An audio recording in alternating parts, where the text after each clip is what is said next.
जय श्रीराम मित्रांनो, सकाळच्या पारी सूर्य उगवायच्या आतच आपण रानात पोचलो आणि चालूमध्ये चेंबर फुलून घेतला.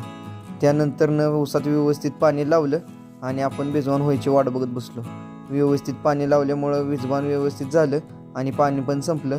त्यामुळं आपण मोटर बंद केली आणि माशांना आणलेली शिळी चपाती खायला टाकली. त्यानंतर घरी आलो आणि ओमकार मी नाशीच पोचलो चापळच्या मारुतीला. इथे गेल्या सगळ्यात आधी आपण चप्पल काढली आणि मंदिरावर नजर टाकून श्री रामदास स्वामींनी स्थापित केलेल्या पहिल्या दास मारुतीचं दर्शन घेतलं. त्याच अगदी समोर असलेल्या श्रीराम मंदिराचं दर्शन घेतलं आणि त्यानंतर श्री रामदास स्वामींच्या ध्यान गुहेत आपण पोचलो. ह्या गुहेवर आपण एक शॉर्ट व्हिडिओ बनवला आहे, तो आपल्या चॅनलला आजच पोस्ट होईल. ध्यान गुहेतून बाहेर आल्यावर आपण थोडा वेळ थांबलो आणि आपल्या परतीच्या प्रवासाला सुरुवात केली. तर मित्रांनो, आपल्याला हा व्हिडिओ कसा वाटला हे कमेंट करून नक्की कळवा आणि जाता जाता आपल्या व्हिडिओला लाईक आणि चॅनलला सबस्क्राईब करायला अजिबात विसरू नका.